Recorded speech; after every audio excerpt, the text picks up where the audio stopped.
আমরা মেয়েরা দেখেন সাপ্তাহিক কোনো ছুটি নেই, আমাদের কিন্তু প্রতিদিনই সংসারের কাজ করতে হয়। আমাদের যখন সংসার হয়, বিয়ে হয়, তখন শ্বশুরবাড়ির দায়িত্ব পালন করতে করতে, ননদ দেবর ভাসুরের দায়িত্ব পালন করতে করতে আমরা কিন্তু নিজের দিকে একদমই খেয়াল করি না, নিজের সন্তানের দিকেও খেয়াল করি না। তারপরেও কিন্তু দিন শেষে শুনতে হয় যে কি করছো, কিছুই তো করে নাই, সারাদিন তো বসে খায়। আমি দেখছি ফ্যামিলিতে যেই বউটা বেশি করে সেই বউরই কোনো সম্মান থাকে না, আর সেই বউকে সবাই হেয় চোখে দেখে। প্রত্যেকটা নারীর ক্ষেত্রে এরকম হয়।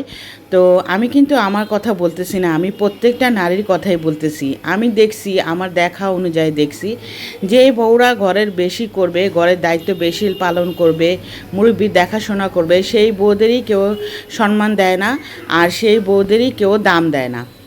যাই হোক, এখানে আবার খিচুড়ি রান্না করব দুপুরবেলা, আর মুরগিটা রান্না করতেছি। আজকে প্রচণ্ড গরম পড়ছে, তারপরও গতকাল রাতে নেহা বলছিল যে একটু খিচুড়ি রান্না করো, এই জন্য ভাবলাম একটু খিচুড়ি রান্না করি। আর অনেক দিন ধরে আমার ভাসুরির বাসায় যাই না, ওনাদের সাথে আসলে যোগাযোগ হয় না, তাই ভাবলাম যে তাড়াতাড়ি একটু রান্না করে ভাসুরির সাথে একটু দেখা করে আসি।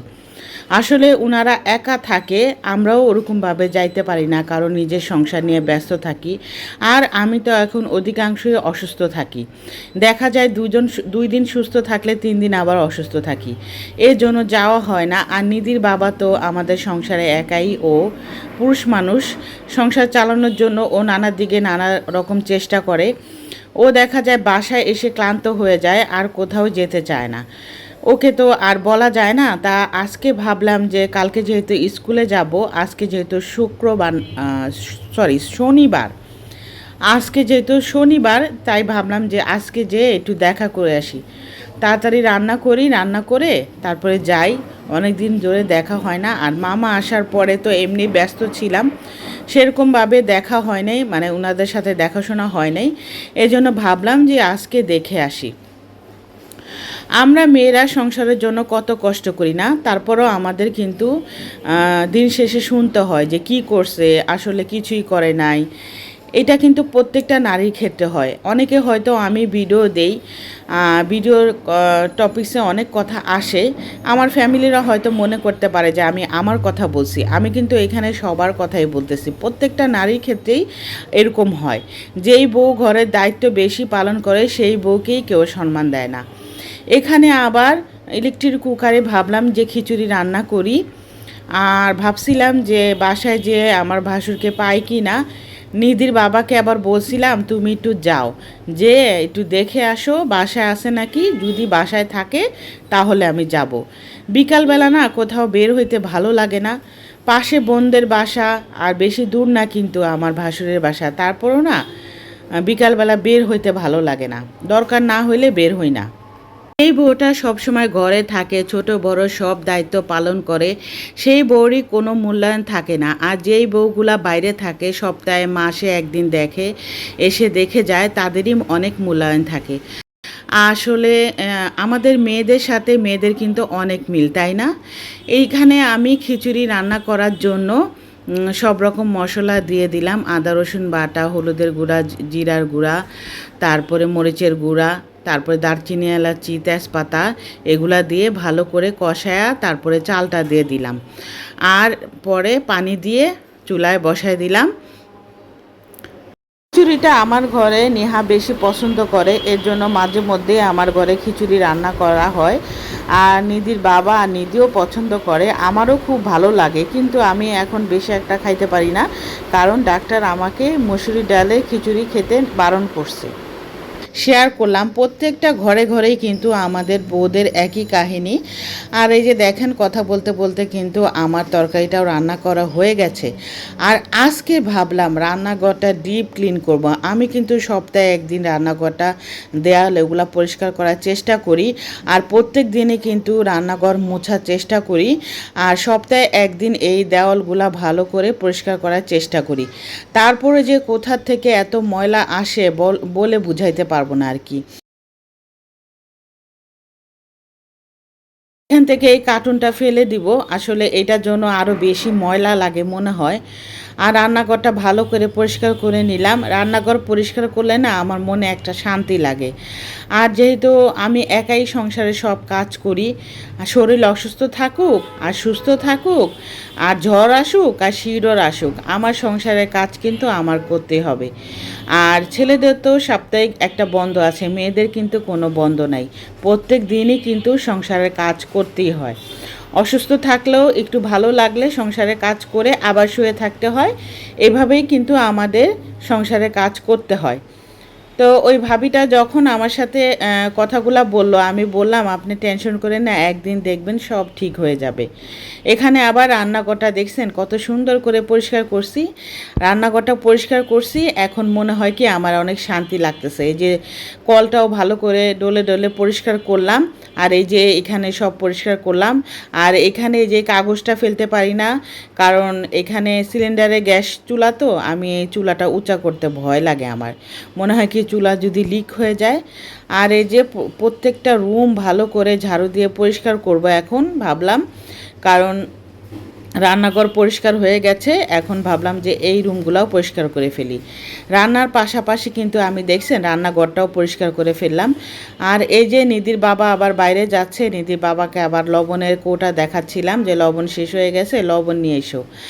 আর এই যে দেখেন আমার রান্নার পাশাপাশি কিন্তু আমি 2 রুমেরই খাট বিছনা আর কি ঝাড়ু দিয়ে ফেলছি, ঘর ঝাড়ু দিয়েছি, রান্নাঘর পরিষ্কার করছি। এখন যাব নিজে গোসল করতে, তাহলে কি আমার সারাদিনের কাজ আজকে শেষ। আসলে আমরা মেয়েরা যদি সংসারের কাজগুলো একটু গুছায় করতে পারি, তাহলে কিন্তু আমাদের মাথার উপরে কোনো প্যারা হয় না। আমরা কিন্তু গুছায় কাজ করলে আমাদের কাজগুলো কিন্তু অনেক সহজভাবেই করতে পারি। আমি দেখেন অনেক কাজ করতে পারি আলহামদুলিল্লাহ, যদি আল্লাহ আমাকে সুস্থ রাখে। আমি কিন্তু রান্নার পাশাপাশি সব কাজ করতে পারি।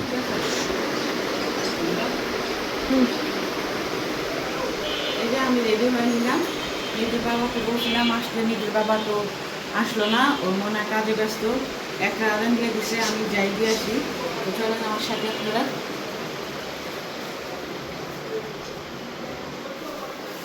এই যে আরেকটা ব্যাগ আছে, হেঁটে রাস্তা পড়ে যাবো না।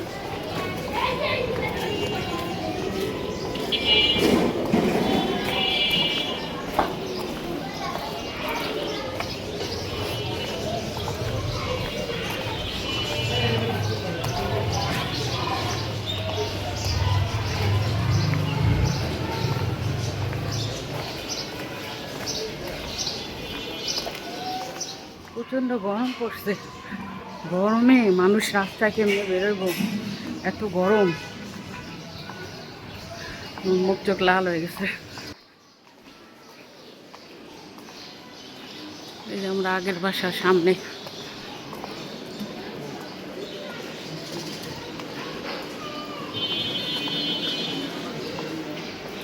বেশি দূরে না বাসা, এই যে এসে পড়ছি, বামে গেলেই এই সামনে বাসা। জিজ্ঞেস করলাম আছে, এই যে আমি লিফটে উঠলাম।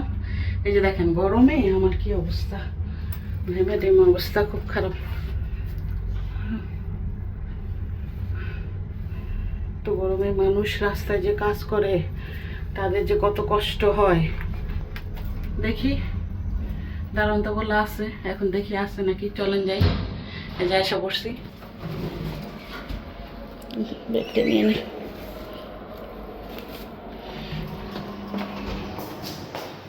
অনেকে আছে না যে রান্না বসায় তো রান্নার দিকেই ফোকাস করে, আমি কিন্তু রান্নার পাশাপাশি ঘর গুছাই, অন্যান্য সব কাজগুলা সেরে ফেলি।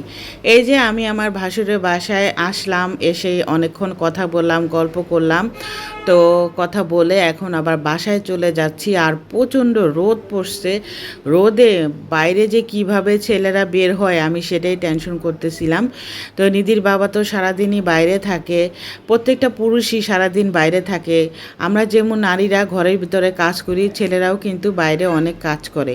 আসলে আমরা তো বাইরে বের হই না, আমরা যখন বাইরে বের হই তখন বুঝি আসলে ছেলেরাও সংসারের জন্য কত কষ্ট করে।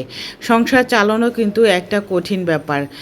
আর এই যে দেখেন বাসা আসার পথে দেখলাম যে সবজি, তো আমি তো বেশি টাকা নিয়ে বের হই নাই, আমগুলা দেখে এত লোভ হচ্ছিল। আমি আবার খিচুড়ি রান্না করছি, তো এই জন্য ভাবলাম একটু লেবু নিয়ে নিই। লেবুর দাম শুনে তো আমি পুরাই অবাক হয়ে গেছি। লেবুর দাম জিজ্ঞেস করলাম, বলল 10 টাকা হালি। আমি মনে হইলো কি কানে কম শুনলাম, আমি আবার ওকে জিজ্ঞেস করলাম, এই লেবু কয় টাকা হালি? ছেলেটা বলল কি লেবু 10 টাকা হালি। আমি মনে মনে ভাবতেছি 40 টাকা হালি লেবু এখন 10 টাকা নামছে। তো 2 হালি লেবু নিয়ে নিলাম আর এখান থেকে আধা কেজি টমেটো নিয়ে নিলাম। আর যেহেতু বেশি টাকা নিয়ে বের হই নেই, তাহলে এজন্য আর কোনো সবজি নিতে পারলাম না। সবজিগুলা দেখলে না আমার খুব ভালো লাগে। সবজি খেতে আমার বরাবরই অনেক পছন্দ। আমি অনেক পছন্দ করি সবজি খেতে। তো এই যে আমগুলা দেখে তো আমার বেশি লোভ লাগতেছিল যে টাকা নিয়ে বের হইলে আম নিয়ে আসতে পারতাম। যাই হোক, পরে আবার নিধির বাবাকে বাসায় আসার পরে বললাম যে দেখো কত বড় বড় কাঁচা আম বের হয়েছে, রাস্তায় বের হইলে মনে হয় কি সব নিয়ে যায়। আর আমরা মেয়েরা কিন্তু কম দামে অনেক জিনিস আনতে পারি, কিনতে পারি ওদের সাথে দামাদামি করে। আর ছেলেরা কিন্তু বেশি একটা দামাদামি করতে পারে না, আর দাম দিয়ে জিনিস নিয়ে আসে, তারপরে আবার জিনিসও ভালো হয় না, যে কোনো জিনিসও ভালো হয় না। এই যে দেখেন, নিধির বাবাকে কালকে টমেটো আনতে বলছিলাম, সে 50 টাকা কেজি টমেটো আনছে, আর আমি কিন্তু 40 টাকা কেজি আনলাম। এখানে ভাবলাম যে টমেটোর একটু সালাদ বানাই। এই সালাদটা কেউই খাবে না, খালি আমি খাবো। নেহা নিধি তো টমেটো সালাদ খায় না,